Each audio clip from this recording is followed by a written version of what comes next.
Hello friends, welcome to Telugu law students. TG law set అలాగే PG ఎల్సెట్ కి సంబంధించి రేపు ఎగ్జామ్ జరగబోతుంది. హాల్ టికెట్స్ అందరూ డౌన్లోడ్ చేసుకున్నారు అనుకుంటున్నాను. చేసుకోకపోతే ఇక్కడ నుంచి డౌన్లోడ్ చేసుకోవచ్చు. అయితే చెక్ లిస్ట్ రేపు మనం ఏమేమి తీసుకెళ్లాలనేది ఒకసారి డిస్కస్ చేద్దాము. ఇది చూసిన తర్వాత అన్ని బ్యాగ్ లో సెట్ చేసుకొని రేపు వెళ్ళడానికి అయితే ప్రయత్నం చేయండి. ఇక్కడ మనము ఎగ్జామ్ అలాగే డేట్ అండ్ టైము ఇవి చూసినట్లయితే 3 ఇయర్స్ వాళ్ళకి 2 సెషన్స్ లో జరుగుతాయండి. మార్నింగ్ 9:30 నుంచి 11 వరకు ఒకటి, 12:30 నుంచి 2 PM వరకు ఒకటి. మీరు ఒకసారి హాల్ టికెట్ లో చూసినట్లయితే ఇక్కడ టైం కూడా ఉంటుంది మీకు. అలాగే టెస్ట్ సెంటర్ ఇవన్నీ కూడా ఉంటాయి. ఒకసారి ఇక్కడ చూసుకోండి ఏ డేట్ న ఏ టైం కి, అలాగే రిపోర్టింగ్ టైం ఏంటి. ఇక్కడ ఈ బ్రదర్ కి 4 PM నుంచి 5:30 PM 5 ఇయర్స్ LLB సంబంధించి రిపోర్టింగ్ టైం వచ్చి 3 PM ఉంది. సో 3 PM కల్లా అక్కడికి వెళ్ళడానికి అయితే ప్రయత్నం చేయాలి. 3 PM టు 3:59 వరకు మాత్రమే మిమ్మల్ని అలౌ చేస్తారు. 1 నిమిషం దాటినా సరే మిమ్మల్ని అలౌ చేయరు. కాబట్టి రిపోర్టింగ్ టైం కల్లా చేరుకోవడం చాలా మంచిది. ఒకవేళ వీలైతే ఒక రోజు ముందుగానే వెళ్ళి ఒకసారి చూసుకొని రండి, లేదా ఈవినింగ్ ఎగ్జామ్ అయితే మార్నింగ్ వెళ్ళి చూసుకొని రండి. సో ఈ విధంగా 1 డే బిఫోర్ వెళ్ళి కన్ఫర్మ్ చేసుకొని వస్తే చాలా మంచిది.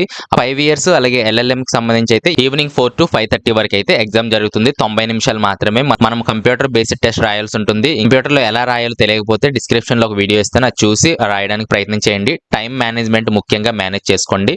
మీరు ప్రిపేర్ అయినా అవ్వకపోయినా టైం మేనేజ్మెంట్ 120 క్వశ్చన్స్ కి 120 పెట్టేటట్లుగా అయితే చూసుకోండి. ఈ విధంగా డేట్ అండ్ టైం అయితే మీరు ఎగ్జాక్ట్ గా హాల్ టికెట్ లో కన్ఫర్మ్ చేసుకొని అయితే వెళ్లాల్సి ఉంటుంది.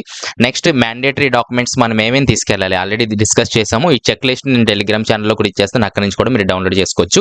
మెయిన్ గా ఒక 4 పాయింట్స్ అయితే మనకు హాల్ టికెట్ లో వాళ్ళు చెప్పడం జరిగింది. మెయిన్ గా టీజీ లా సెట్ 3 ఇయర్స్ కానీ 5 ఇయర్స్ కానీ LLM కానీ హాల్ టికెట్ అనేది జిరాక్స్ కాపీ ఒకటి తీసుకెళ్ళండి. బ్లాక్ అండ్ వైట్ అయినా పర్వాలేదు, కలర్ అయినా పర్వాలేదు. అలాగే blue or black ball point pens ఒక 2 తీసుకెళ్ళండి. తర్వాత ఐడి ప్రూఫ్ ఒకటి కంపల్సరీగా మనం తీసుకెళ్లాల్సి ఉంటుంది. ఆధార్ కార్డ్ కానీ, ఓటర్ ఐడి కానీ, పాన్ కార్డ్ కానీ, పాస్పోర్ట్ కానీ ఏదైనా సరే ఐడి ప్రూఫ్ ఒరిజినల్ అయితే మీరు తీసుకెళ్లాల్సి ఉంటుంది. 4th వచ్చేసి filled in online application form, ఏదైతే అప్లికేషన్ ఫామ్ ఉందో అది తీసుకెళ్ళండి.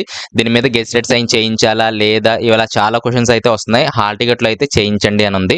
ఇంకా ఇప్పటికీ కూడా చేయించినట్లయితే దాన్ని అలా వదిలేసేయండి, ఖాళీగానే అప్లికేషన్ తీసుకెళ్ళండి. అది పెద్ద సమస్య ఏం కాదు, కానీ వాళ్ళు చెప్పారు కాబట్టి మనము ముందుగా 1 వీక్ బిఫోర్ నేను వీడియో చేశాను. ఈ 1 వీక్ లో పెట్టిస్తారని చెప్పాను. గెస్టెడ్ సైన్ కానీ ప్రిన్సిపల్ గారి సైన్ కానీ పెట్టించలేదు అని అయితే ఎగ్జామ్ మాత్రం మానద్దండి, అది అలౌ చేస్తారు ఖచ్చితంగా. అయితే ఈ 4 అయితే మీకు ఇంపార్టెంట్ ఎగ్జామ్ హాల్లోకి మీరు తీసుకెళ్లాల్సినవి.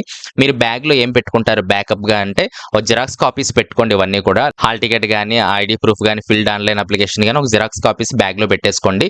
పాస్పోర్ట్ సైజ్ ఫోటోస్ పెట్టుకోండి. అందరికీ యూజ్ అవ్వవు, ఏదైనా సమస్య ఉన్నట్లయితే వాళ్ళు ఫోటో అయితే అడగడం జరుగుతుంది. మీ ఫోటో క్లారిటీ లేకపోయినా ఏదైనా సరే ఫోటో అడగడం జరుగుతుంది.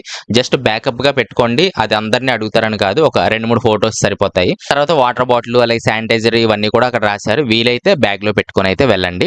ఇంపార్టెంట్ అడ్వైస్ చూస్తే ఎగ్జామ్ రాయడానికి ముందు కొంచెం లైట్ ఫుడ్ అయితే తీసుకోండి. హెవీగా తీసుకొని మళ్ళీ ఏదైనా ప్రాబ్లం వచ్చిందంటే ఎగ్జామ్ మిస్ అయిపోయే అవకాశం ఉంది, కాబట్టి లైట్ ఫుడ్ తీసుకోండి. అలాగే 1 అవర్ బిఫోర్ ఎగ్జామ్ సెంటర్ కి అయితే వెళ్ళడానికి అయితే ప్రిపేర్ అవ్వండి. అందరికీ గుడ్ లక్, బాగా రాయండి, టైం మేనేజ్మెంట్ చేయండి. రేపు మళ్ళీ వీడియో చేయడం జరుగుతుంది. ఎగ్జామ్ ఎలా రాశారనేది అక్కడ రేపు వీడియోలో అయితే కామెంట్స్ లో తెలియచేయండి. ఎగ్జామ్ తర్వాత కీ పేపర్ ఎప్పుడు వస్తుంది ఇవన్నీ కూడా మళ్ళీ రేపు వీడియోలో అయితే మాట్లాడుకుందాము. ప్రస్తుతానికి ఇది వీడియో, నెక్స్ట్ వీడియోలో మళ్ళీ కలుస్తాను. నాతో ఏదైనా మాట్లాడాలనుకుంటే కింద కామెంట్స్ లో తెలియచేయండి, రిప్లై ఇవ్వడానికి ప్రయత్నం చేస్తాను. లేదా కాల్ మీ ఫర్ యాప్ లో నుంచి అయితే నాతో డైరెక్ట్ గా మాట్లాడొచ్చు.